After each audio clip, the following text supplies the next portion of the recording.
10ನೇ ತರಗತಿ ಪ್ರಥಮ ಭಾಷೆ ಕನ್ನಡ ರಾಜ್ಯ ಮಟ್ಟದ ಪೂರ್ವ ಸಿದ್ಧತಾ ಪರೀಕ್ಷೆ 2ರ ಮಾದರಿ ಪ್ರಶ್ನೆ ಪತ್ರಿಕೆ ಮತ್ತು ಉತ್ತರಗಳು. ಕೆಳಗಿನ ಪ್ರತಿಯೊಂದು ಹೇಳಿಕೆಗಳಿಗೆ 4 ಆಯ್ಕೆಗಳನ್ನು ನೀಡಲಾಗಿದೆ. ಅವುಗಳಲ್ಲಿ ಸೂಕ್ತವಾದ ಉತ್ತರವನ್ನು ಆರಿಸಿ ಕ್ರಮಾಕ್ಷರದೊಂದಿಗೆ ಬರೆಯಿರಿ. 6 ಪ್ರಶ್ನೆಗಳು, 6 ಅಂಕಗಳು. ಕನ್ನಡ ವರ್ಣಮಾಲೆಯಲ್ಲಿರುವ ಯೋಗವಾಹಗಳ ಸಂಖ್ಯೆ. ಸರಿಯಾದ ಉತ್ತರ ಆಪ್ಷನ್ ಡಿ 2. ಉನ್ಮಾದ ಪದವು ಈ ಸಂಧಿಗೆ ಉದಾಹರಣೆಯಾಗಿದೆ. ಸರಿಯಾದ ಉತ್ತರ ಅನುನಾಸಿಕ ಸಂಧಿ. ಒಂದು ಅಭಿಪ್ರಾಯದ ವಿವರಣೆ ಮುಂದೆ ತಿಳಿಸಿದಂತೆ ಇದೆ ಎಂದು ತೋರಿಸುವ ಸಂದರ್ಭದಲ್ಲಿ ಬಳಸಲಾಗುವ ಲೇಖನ ಚಿಹ್ನೆ ವಿವರಣಾತ್ಮಕ ಚಿಹ್ನೆ. ವರ್ತಮಾನ ಕಾಲ ಸೂಚಕ ಪ್ರತ್ಯಯವಿದು. ಸರಿಯಾದ ಉತ್ತರ ಆಪ್ಷನ್ ಎ ಉತ್ತ. ಷಷ್ಠಿ ವಿಭಕ್ತಿಯ ಕಾರಕಾರ್ಥವಿದು. ಆಪ್ಷನ್ ಬಿ ಸಂಬಂಧ. ಮುರಾರಿ ಪದವು ಈ ಸಮಾಸಕ್ಕೆ ಸೇರಿದೆ. ಸರಿಯಾದ ಉತ್ತರ ಆಪ್ಷನ್ ಬಿ ಬಹುವ್ರೀಹಿ ಸಮಾಸ. ಕೆಳಗಿನವುಗಳಲ್ಲಿ ಮೊದಲೆರಡು ಪದಗಳಿಗಿರುವ ಸಂಬಂಧದಂತೆ ಮೂರನೆಯ ಪದಕ್ಕೆ ಸರಿಹೊಂದುವ ಸಂಬಂಧಿ ಪದವನ್ನು ಬರೆಯಿರಿ. 4 ಅಂಕಗಳು. ದ್ಯೂತ ಜೂಜು, ಚೀರ ಸೀರೆ, ಲಕ್ಷ್ಮಣ ಅಂಕಿತನಾಮ, ಪರ್ವತ ರೂಢನಾಮ, ರೊಯ್ಯನೆ ಅನುಕರಣಾವ್ಯಯ, ತರುವಾಯ ಸಾಮಾನ್ಯಾವ್ಯಯ, ಕನ್ನಡಿಗ ತದ್ದಿತಾಂತನಾಮ, ಶಾಲೆಯವರೆಗೆ ತದ್ದಿತಾಂತಾವ್ಯಯ. ಕೆಳಗಿನ ಪ್ರತಿಯೊಂದು ಪ್ರಶ್ನೆಗಳಿಗೆ ಒಂದೊಂದು ವಾಕ್ಯದಲ್ಲಿ ಉತ್ತರವನ್ನು ಬರೆಯಿರಿ. ಪ್ರಾಣಿಗಳು ತಮ್ಮ ಮಕ್ಕಳಿಗೆ ಯಾವ ವಿಚಾರವಾಗಿ ತರಬೇತು ಕೊಡುತ್ತವೆ? ಚಲನವಲನಗಳ ವಿಷಯವಾಗಿ, ಆಹಾರ ವಿಚಾರಗಳ ವಿಚಾರವಾಗಿ ತರಬೇತು ಕೊಡುತ್ತವೆ. ಹಸಿದು ಮಲಗಿದ್ದ ಹುಲಿಯು ಏನೆಂದು ಯೋಚಿಸಿತು? ವಿಧಿ ಆಹಾರಕ್ಕೆ ಏನನ್ನು ಒದಗಿಸುವುದೋ ಎಂದು ಯೋಚಿಸಿತು. 3ನೇ ಎಡ್ವರ್ಡನು ಸ್ಕಾಟ್ಲೆಂಡಿನಿಂದ ತಂದ ಶಿಲೆಯ ಹೆಸರೇನು? Stone of Scone. ಸೋಮಶರ್ಮ ಕಾಶ್ಯಪಿಯರ ಮಕ್ಕಳ ಹೆಸರೇನು? ಅಗ್ನಿಭೂತಿ ಮತ್ತು ವಾಯುಭೂತಿ. ಹಲಗಲಿಯ ಬೇಡರು ಯಾರ ಕಪಾಳಕ್ಕೆ ಹೊಡೆದು ನೆಲಕ್ಕೆ ಉರುಳಿಸಿದರು? ಕಾರಕೂನನ ಕಪಾಳಕ್ಕೆ ಹೊಡೆದು ನೆಲಕ್ಕೆ ಉರುಳಿಸಿದರು. ದ್ರೋಣನು ಪರಶುರಾಮರಲ್ಲಿಗೆ ಏಕೆ ಬಂದನು? ದ್ರವ್ಯವನ್ನು, ಸಂಪತ್ತನ್ನು ಬೇಡುವುದಕ್ಕಾಗಿ ಬಂದನು. ಒಡೆಯನ ಅಂಗಳದಲ್ಲಿ ಮಾವಿನ ಮರಗಳು ಹೇಗೆ ನಿಂತಿವೆ? ಮಾವಿನ ಮರಗಳು ಮೈದುಂಬಿ ನಿಂತಿವೆ. ಮುಂದಿನ ಮುಖ್ಯ ಪ್ರಶ್ನೆ. ಕೆಳಗಿನ ಪ್ರಶ್ನೆಗಳಿಗೆ 3 ಅಥವಾ 4 ವಾಕ್ಯಗಳಲ್ಲಿ ಉತ್ತರವನ್ನು ಬರೆಯಿರಿ. 10 ಪ್ರಶ್ನೆಗಳು, 20 ಅಂಕಗಳು. ಆಂಗ್ಲ ಭಾಷೆ ವಿಶ್ವವ್ಯಾಪಿಯಾಗಲು ಕಾರಣವೇನು? ದೇಶ ವಿದೇಶಗಳ ಭಾಷೆ ಹಾಗೂ ಸಾಹಿತ್ಯ ಸಂಸ್ಕೃತಿಯನ್ನು ಆಂಗ್ಲ ಪಂಡಿತರು ಮುಕ್ತ ಮನಸ್ಸಿನಿಂದ ಅಭ್ಯಸಿಸಿದರು. ತನ್ಮೂಲಕ ತಮ್ಮ ಭಾಷೆ ಮತ್ತು ಸಾಹಿತ್ಯವನ್ನು ಹಿಗ್ಗಿಸಿದರು, ಅರಳಿಸಿದರು. ನಾಲ್ವಡಿ ಕೃಷ್ಣರಾಜ ಒಡೆಯರು ಸ್ಥಾಪಿಸಿದ ನ್ಯಾಯವಿಧಾಯಕ ಸಭೆಯನ್ನು ಕುರಿತು ಬರೆಯಿರಿ. 1907ರಲ್ಲಿ ನ್ಯಾಯವಿಧಾಯಕ ಸಭೆಯನ್ನು ಸ್ಥಾಪಿಸಿದರು. ಸದಸ್ಯರ ಸಂಖ್ಯೆ 50. ಜನರಿಂದ ಆಯ್ಕೆಯಾದವರು 22. ಜೂನ್ ಮತ್ತು ಡಿಸೆಂಬರ್ ತಿಂಗಳುಗಳಲ್ಲಿ ಬೆಂಗಳೂರಿನಲ್ಲಿ ಸಮಾವೇಶಗೊಳ್ಳುತ್ತಿತ್ತು. ಯಾವುದೇ ಕಾನೂನನ್ನು ಜಾರಿಗೊಳಿಸಲು ಆ ಸಭೆಯ ಅನುಮತಿ ಅಗತ್ಯವಾಗಿತ್ತು. ಮುಂದಿನ ಪ್ರಶ್ನೆ. ಲಂಡನ್ ನಗರದಲ್ಲಿರುವ ಇಂಡಿಯಾ ಆಫೀಸ್ ಕುರಿತು ಬರೆಯಿರಿ. ಇಂಡಿಯಾ ಆಫೀಸು ನೋಡುವ ಹಾಗಿದೆ. ವಾಚನಾಲಯದಲ್ಲಿ ಅನೇಕ ಮಹತ್ವದ ಪುಸ್ತಕಗಳಿವೆ. ಕರ್ನಾಟಕದ ವಿಷಯವಾಗಿ ಎಷ್ಟೋ ಹೊಸ ಮಾತುಗಳು ಇಲ್ಲಿ ಗೊತ್ತಾಗಬಹುದೆಂದು ಕಾಣುತ್ತದೆ. ಸೂರ್ಯಮಿತ್ರನು ಅಗ್ನಿಭೂತಿ ವಾಯುಭೂತಿಯರಿಗೆ ವಿದ್ಯಾಭ್ಯಾಸದ ನಂತರ ಮಾವನೆಂದು ಹೇಳಲು ಕಾರಣವೇನು? ಅವರು ಹಿಂದೆ ಅವರ ತಂದೆ ಕೊಟ್ಟ ಸಲುಗೆಯಿಂದ ಉನ್ಮತ್ತರಾಗಿ ಕೆಟ್ಟು ಹೋಗಿ ಯಾವ ವಿದ್ಯೆಯನ್ನು ಕಲಿಯದೆ ಸಪ್ತವ್ಯಸನಗಳಿಗೆ ತುತ್ತಾಗಿದ್ದರು. ಇಲ್ಲಿ ಕೂಡ ಎಲ್ಲಿಯಾದರೂ ಸೊಕ್ಕಿ ಕೆಟ್ಟು ಹೋಗುವೆರೆಂದು ಭಾವಿಸಿ ಅವರನ್ನು ಯೋಗ್ಯರನ್ನಾಗಿ ಮಾಡುವ ಉದ್ದೇಶದ ಕಾರಣದಿಂದ ಸಲುಗೆಯನ್ನು ಕೊಡಲಿಲ್ಲ. ವಿದ್ಯಾಭ್ಯಾಸದ ನಂತರ ಮಾವನೆಂದು ಹೇಳಿದರು. ಹಕ್ಕಿಯ ಹಾರಾಟವನ್ನು ಆಕಾಶಕ್ಕೆ ಹೇಗೆ ಹೋಲಿಸಿದ್ದಾರೆ? ನಕ್ಷತ್ರಮಾಲೆಯನ್ನು ಧರಿಸಿಕೊಂಡು ಸೂರ್ಯಚಂದ್ರರನ್ನು ಕಣ್ಣಾಗಿಸಿಕೊಂಡು ಹಕ್ಕಿಯು ಹಾರಾಡುತ್ತಿರುವ ನೋಟ ಅದ್ಭುತ. ಹಲಗಲಿಗೆ ದಂಡು ಬರಲು ಕಾರಣವೇನು? ಹಲಗಲಿಯ ಬೇಡರಾದ ಪೂಜೇರಿ ಹನುಮ, ಬ್ಯಾಡರ ಬಾಲ, ಜಡಗರಾಮ ಇವರುಗಳು ಬ್ರಿಟಿಷ್ ಸರ್ಕಾರ ಹೊರಡಿಸಿದ್ದ ನಿಶಸ್ತ್ರೀಕರಣದ ಆದೇಶವನ್ನು ವಿರೋಧಿಸಿ ತಮ್ಮಲ್ಲಿರುವ ಆಯುಧಗಳನ್ನು ಕೊಡಲು ಒಪ್ಪದೆ ದಂಗೆ ಎದ್ದರು. ಈ ದಂಗೆಯನ್ನು ಹತ್ತಿಕ್ಕಲು ಬಂದ ಕಾರಕೂನನ ಕಪಾಳಕ್ಕೆ ಹೊಡೆದು ಹೆಬಲಕ ಎಂಬ ಅಧಿಕಾರಿಯನ್ನು ಕೊಂದರು. ಇದರಿಂದ ಕೋಪಗೊಂಡ ಕುಂಪನಿ ಸರ್ಕಾರದ ಅಧಿಕಾರಿಗಳು ಹಲಗಲಿಯ ಬೇಡರ ದಂಗೆಯನ್ನು ಬಗ್ಗು ಬಡಿಯಲು ದಂಡನ್ನು ಕರೆಸಿದರು. ಬಾಲಕ ಭಗತ್ ಸಿಂಗ್ ಜಲಿಯನ್ ವಾಲಾಬಾಗ್ನಿಂದ ಮಣ್ಣನ್ನು ತಂದ ಸಂದರ್ಭವನ್ನು ವಿವರಿಸಿ. ಬಾಲಕ ಭಗತ್ ಸಿಂಗನು ಭಕ್ತಿಯಿಂದ ತಲೆಬಾಗಿ ರಕ್ತದಿಂದ ತೊಯ್ದ ಒಂದು ಚಿಟಿಕೆ ಮಣ್ಣನ್ನು ತೆಗೆದು ತನ್ನ ಹಣೆಯ ಮೇಲೆ ತಿಲಕವನ್ನಿಟ್ಟುಕೊಂಡು ಕಣ್ಮುಚ್ಚಿ ಭಕ್ತಿಯಿಂದ ಕೈ ಮುಗಿದು ಹುತಾತ್ಮರಿಗೆ ಗೌರವ ಸಲ್ಲಿಸಿ ಆ ಮಣ್ಣನ್ನು ತನ್ನ ಊಟದ ಡಬ್ಬಿಯಲ್ಲಿ ಮನೆಗೆ ತಂದನು. ಅಂಟು ದಿಸ್ ಲಾಸ್ಟ್ ಕೃತಿ ಗಾಂಧೀಜಿಯವರ ಮೇಲೆ ಯಾವ ಪರಿಣಾಮವನ್ನು ಬೀರಿತು? ಅವರು ಓದಿದ ಕೆಲವೇ ಪುಸ್ತಕಗಳ ಪೈಕಿ ಬಾಳಿನಲ್ಲಿ ತತ್ಕ್ಷಣ ಪರಿಣಾಮಕಾರಿಯಾದ ಬದಲಾವಣೆಯನ್ನು ಮಾಡಿದ್ದು ರಸ್ಕಿನ್ ಅವರ ಅಂಟು ದಿಸ್ ಲಾಸ್ಟ್ ಎಂಬ ಪುಸ್ತಕ ಅವರ ಮನಸ್ಸನ್ನು ಸೆರೆ ಹಿಡಿಯಿತು. ಆ ಪುಸ್ತಕದಲ್ಲಿ ಹೇಳಿದ್ದ ಧ್ಯೇಯಗಳಿಗನುಸಾರವಾಗಿ ನನ್ನ ಜೀವನವನ್ನು ಬದಲಾಯಿಸಿಕೊಳ್ಳಬೇಕೆಂದು ಅವರು ನಿರ್ಣಯಿಸಿಕೊಂಡರು. ಭಗವಂತನಲ್ಲಿ ಶರಣಾಗುವ ಭಾವ ಅಕ್ಕ ಮಹಾದೇವಿಯ ವಚನದಲ್ಲಿ ಹೇಗೆ ವ್ಯಕ್ತಗೊಂಡಿದೆ? ಶ್ರೀಗಂಧವನ್ನು ಕಡಿದು ಕೊರೆದು ತೇದರೂ ಕಂಪನ್ನು ಬಿಡುವುದಿಲ್ಲ. ಬಂಗಾರವು ಎಷ್ಟೇ ಕತ್ತರಿಸಿ ಬಡಿಸಿಕೊಂಡರೂ ತನ್ನ ಹೊಳಪನ್ನು ಕಳೆದುಕೊಳ್ಳುವುದಿಲ್ಲ. ಕಬ್ಬನ್ನು ಸಹ ಗಾಣದಲ್ಲಿ ಅರೆದರೂ ಕಾಯಿಸಿದರೂ ಸಿಹಿಯನ್ನು ಬಿಡುವುದಿಲ್ಲ. ನೀನು ನನ್ನನ್ನು ಎಷ್ಟೇ ಪರೀಕ್ಷೆಗೆ ಒಳಪಡಿಸಿದರೂ ಕೊಂದರೂ ನಾನು ನಿನ್ನಲ್ಲಿ ಶರಣು ಎಂಬುದನ್ನು ಬಿಡುವುದಿಲ್ಲ. ಗುರುಪದೇಶದ ಗುಣಗಳನ್ನು ಪಟ್ಟಿ ಮಾಡಿ. ಜನರ ಒಳಹೊರಗನ ಕೊಳೆಗಳನ್ನು ತೊಳೆದು ಬಿಡುವ ನೀರಿಲ್ಲದ ಮೀಹ, ತಲೆ ನರೆಯದೆ ಮೈ ಸುಕ್ಕು ಕಟ್ಟದೆ ಮೂಡುವ ಮುಪ್ಪು, ಬೊಜ್ಜು ಬೆಳೆಯದೆ ಬರುವ ಗುರುತ್ವ, ಬಂಗಾರವಿಲ್ಲದೆ ಮಾಡಿದ ಬೆಲೆ ಬಾಳುವ ಕಿವಿಯೋಲೆ, ಪಂಜು ಇಲ್ಲದೆ ಬೆಳಗುವ ಬೆಳಕು, ಉದ್ವೇಗ ಭರಿಸದ ಜಾಗರಣೆ. ಕೃತಿಕಾರರ ಪರಿಚಯ. 2 ಪ್ರಶ್ನೆಗಳು 6 ಅಂಕಗಳು. ಡಿ.ಎಸ್. ಜಯಪ್ಪಗೌಡ ಇವರು ಸಾಮಾನ್ಯ ಶಕ 1947ರಲ್ಲಿ ಚಿಕ್ಕಮಗಳೂರು ಜಿಲ್ಲೆಯ ಮೂಡಿಗೆರೆ ತಾಲೂಕಿನ ದಾರದಹಳ್ಳಿಯಲ್ಲಿ ಜನಿಸಿದರು. ಕರ್ನಾಟಕ ಗ್ರಾಮೀಣ ಸಂಸ್ಥೆಗಳು, ಕರ್ನಾಟಕದ ಕಡಲಾಚೆಯ ಸಂಪರ್ಕಗಳು, ಮೈಸೂರು ಒಡೆಯರು, ಜನಪದ ಆಟಗಳು, ದಿವಾನ್ ಸರ್ ಎಂ ವಿಶ್ವೇಶ್ವರಯ್ಯನವರ ಕಾರ್ಯಸಾಧನೆಗಳು.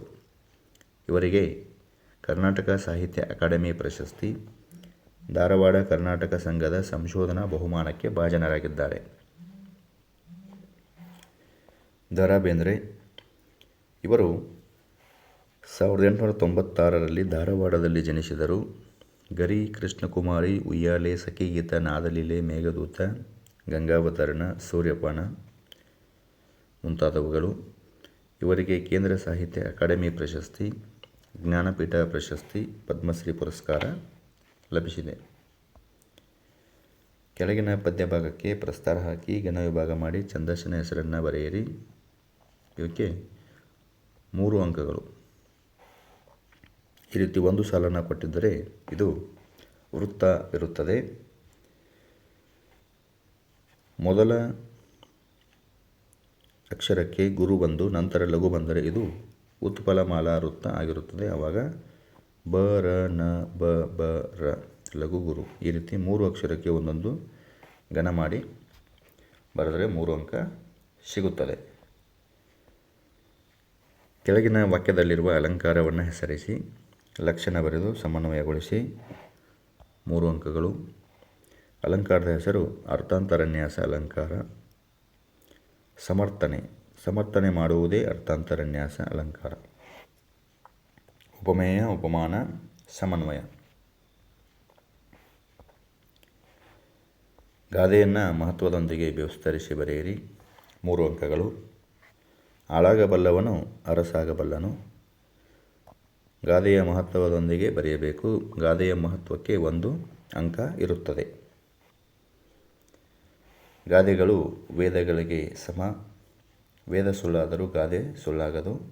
ಗಾದೆಗಳು ಹಿರಿಯರ ಅನುಭವದ ನುಡಿಮುತ್ತುಗಳಾಗಿವೆ. ಕನ್ನಡದ ಹಲವಾರು ಗಾದೆಗಳಲ್ಲಿ ಇಲ್ಲಿ ಕೊಟ್ಟಿರತಕ್ಕಂತಹ ಗಾದೆಯು ಒಂದು ಪ್ರಸಿದ್ಧವಾದ ಗಾದೆ ಮಾತಾಗಿದೆ. ಮುಂದಿನ ಮುಖ್ಯ ಪ್ರಶ್ನೆ, ಸಂದರ್ಭ ಮತ್ತು ಸ್ವಾರಸ್ಯಗಳನ್ನು ಬರೆಯಿರಿ. 6 ಪ್ರಶ್ನೆಗಳು, 18 ಅಂಕಗಳು. ದೇವರೇ ಮರ ಹತ್ತುವಷ್ಟು ಅವಕಾಶವನ್ನು ಕರುಣಿಸು. ಎ. ಎನ್. ಮೂರ್ತಿರಾವ್ ಅವರು ಬರೆದ ವ್ಯಾಘ್ರಗೀತೆ ಎಂಬ ಗದ್ಯ ಭಾಗದಿಂದ ಆರಿಸಿಕೊಳ್ಳಲಾಗಿದೆ.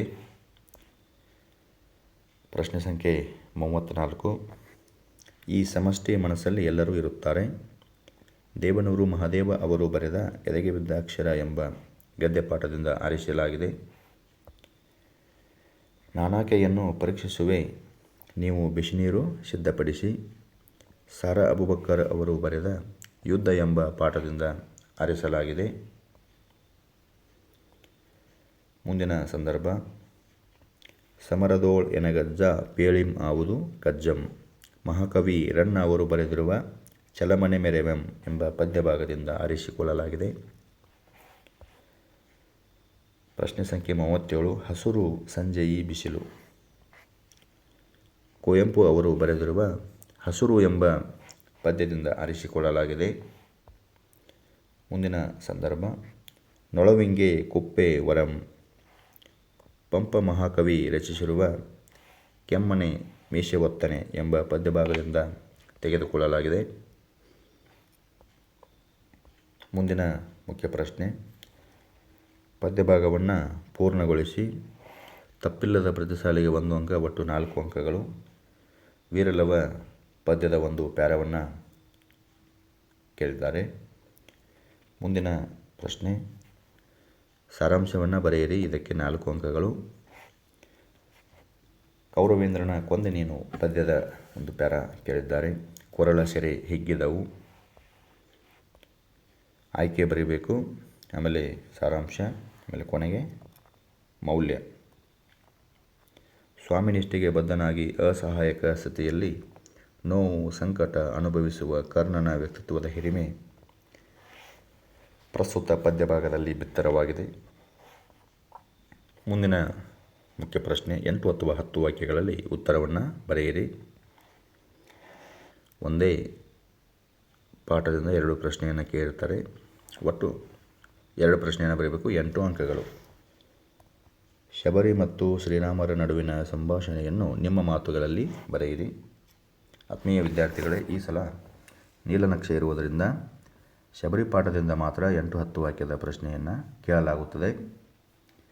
ಹಾಗಾಗಿ ನೀವು ಶಬರಿ ಪಾಠದ 8-10 ವಾಕ್ಯದ ಪ್ರಶ್ನೆಗಳನ್ನು ಓದಿಕೊಂಡರೆ ಸುಲಭವಾಗಿ 4 ಅಂಕಗಳು ನಿಮಗೆ ಲಭಿಸುತ್ತವೆ. ಮುಂದಿನ ಪ್ರಶ್ನೆ ಸಂಕಲ್ಪ ಗೀತೆಯಿಂದ ಕೇಳಲಾಗಿದೆ. ಜೀವನದಲ್ಲಿ ಸಂಕಲ್ಪ ಮತ್ತು ಅನುಷ್ಠಾನದ ಕುರಿತು ಕವಿ ಶಿವರುದ್ರಪ್ಪನವರ ಅಭಿಪ್ರಾಯವನ್ನು ನಿಮ್ಮ ಮಾತುಗಳಲ್ಲಿ ಬರೆಯಿರಿ. ಅಥವಾ ಜೀವನದಲ್ಲಿ ಇರಬೇಕಾದ ಧನಾತ್ಮಕ ಭಾವನೆ ಹಾಗೂ ದೃಢ ಸಂಕಲ್ಪದ ಮಹತ್ವವನ್ನು ಜಿ.ಎಸ್. ಶಿವರುದ್ರಪ್ಪನವರು ಸಂಕಲ್ಪಗೀತೆ ಕವನದಲ್ಲಿ ಹೇಗೆ ವ್ಯಕ್ತಪಡಿಸಿದ್ದಾರೆ. ಮುಂದಿನ ಮುಖ್ಯ ಪ್ರಶ್ನೆ, ಕೆಳಗಿನ ಪದ್ಯಭಾಗವನ್ನು ಮನಸ್ಸಿನಲ್ಲಿ ಓದಿಕೊಂಡು ಕೊಟ್ಟಿರುವ ಪ್ರಶ್ನೆಗಳಿಗೆ ಉತ್ತರವನ್ನು ಬರೆಯಿರಿ. ಒಟ್ಟು 2 ಪ್ರಶ್ನೆಗಳನ್ನು ಕೊಟ್ಟಿರುತ್ತಾರೆ. ಆ 2 ಪ್ರಶ್ನೆಗಳನ್ನು ಬರೆದರೆ ನಮಗೆ 4 ಅಂಕಗಳು ಸಿಗುತ್ತವೆ. ಮುಂದಿನ ಮುಖ್ಯ ಪ್ರಶ್ನೆ, ಕೊಟ್ಟಿರುವ ಮಾಹಿತಿಯನ್ನು ಆಧರಿಸಿ ಪತ್ರವನ್ನು ಬರೆಯಿರಿ. ಇಲ್ಲಿ 2 ಪತ್ರವನ್ನು ಕೊಟ್ಟಿರುತ್ತಾರೆ. ಒಂದು ಖಾಸಗಿ ಪತ್ರವನ್ನು ಕೊಟ್ಟಿರುತ್ತಾರೆ, ಇನ್ನೊಂದು ವ್ಯಾವಹಾರಿಕ ಪತ್ರವನ್ನು ಕೊಟ್ಟಿರುತ್ತಾರೆ. ಪತ್ರಲೇಖನಕ್ಕೆ ನಮಗೆ 5 ಅಂಕಗಳು ಸಿಗುತ್ತವೆ. ನಿಮ್ಮನ್ನು ಧಾರವಾಡದ ಸರ್ಕಾರಿ ಪ್ರೌಢಶಾಲೆಯ ವಿದ್ಯಾರ್ಥಿ ವಿಶ್ವಾಸ್ ಎಂದು ಭಾವಿಸಿಕೊಂಡು ಬೆಂಗಳೂರಿನ ನೆಹರು ತಾರಾಲಯ ವೀಕ್ಷಣೆಗೆ ಸಮಯಾವಕಾಶ ನಿಗದಿಪಡಿಸಿ ತಿಳಿಸುವಂತೆ ಕೋರಿ ಅಲ್ಲಿನ ವ್ಯವಸ್ಥಾಪಕರಿಗೆ ಪತ್ರವನ್ನು ಬರೆಯಿರಿ. ಇವರಿಂದ ಇವರಿಗೆ ಈ ಕಡೆ ಸ್ಥಳ ಮತ್ತು ದಿನಾಂಕ, ಅದೇ ರೀತಿ ಮಾನ್ಯರೇ, ವಿಷಯ ತಾರಾಲಯ ವೀಕ್ಷಣೆಗೆ ಸಮಯಾವಕಾಶ ನಿಗದಿಪಡಿಸಿ ತಿಳಿಸುವಂತೆ ಕೋರಿ. ಪತ್ರದ ಒಡಲು ಮೇಲ್ಕಂಡ ವಿಷಯಕ್ಕೆ ಸಂಬಂಧಿಸಿದಂತೆ ಬರೀಬೇಕು. ಧನ್ಯವಾದಗಳೊಂದಿಗೆ ಇಂತಿ ತಮ್ಮ ವಿಶ್ವಾಸಿ. ಆಮೇಲೆ ಹೊರವಿಳಾಸ ಇವರಿಗೆ. ಇನ್ನೊಂದು ಪತ್ರ ಇದೆ.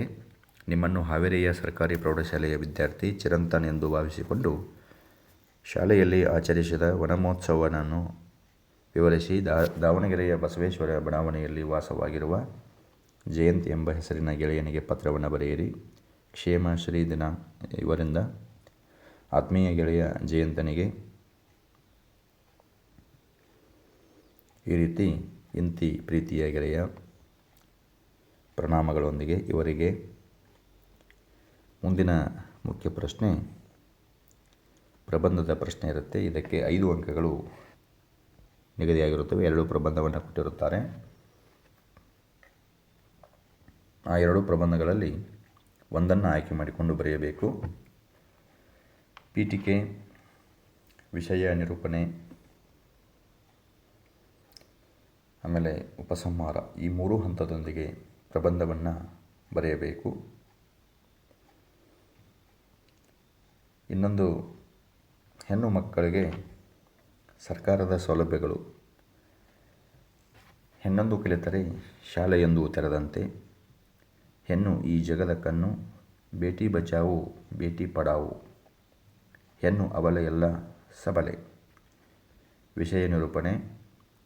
ಹೆಣ್ಣು ಮಕ್ಕಳಿಗಾಗಿ ಉಚಿತ ಮತ್ತು ಕಡ್ಡಾಯ ಶಿಕ್ಷಣ, ಅಕ್ಷರ ದಾಸೋಹ, ಕ್ಷೀರಭಾಗ್ಯ, ಉಚಿತ ಶೂ ಮತ್ತು ವಸ್ತ್ರಗಳ ವಿತರಣೆ, ಶುಚಿ ಪ್ಯಾಡ್ಗಳು, ಅಲ್ಲದೆ ಗರ್ಭಿಣಿ ಮಹಿಳೆಯರಿಗೆ ಚಿಕಿತ್ಸೆ ಮತ್ತು ಹಣಕಾಸು ನೆರವು, ಜನನಿ ಸುರಕ್ಷಾ ಯೋಜನೆ, ಅಂಗನವಾಡಿ ಪೌಷ್ಟಿಕ ಆಹಾರ ಯೋಜನೆ, ಕಂಪ್ಯೂಟರ್ ಹೊಲಿಗೆ ತಯಾರಿಕೆ, ಕೌಶಲ್ಯಾಭಿವೃದ್ಧಿ ಯೋಜನೆ, ಮಹಿಳೆಯರಿಗೆ ಉಚಿತ ಪ್ರಯಾಣ ಶಕ್ತಿ ಯೋಜನೆ, ಭಗಿನಿ ಯೋಜನೆ, ಪಿಂಚಣಿ ಹಾಗೂ ವಿಶೇಷ ಸಹಾಯ, ವಿಧವೆಯರಿಗೆ, ಏಕಪೋಷಕ ಮಹಿಳೆಯರಿಗೆ ಹಾಗೂ ನಿರಾಶ್ರಿತರಿಗೆ ಮಾಸಿಕ ಪಿಂಚಣಿ ಯೋಜನೆ. ಉಪಸಂಹಾರ. ಹೆಣ್ಣು ಮಕ್ಕಳ ಉದ್ಧಾರ ಸಮಾಜದ ಶ್ರೇಯೋಭಿವೃದ್ಧಿಗೆ ಆಧಾರ ಎಂದು ಹೇಳುತ್ತಾ ನನ್ನ ಮಾತಿಗೆ ಪೂರ್ಣ ವಿರಾಮ ನೀಡುತ್ತೇನೆ.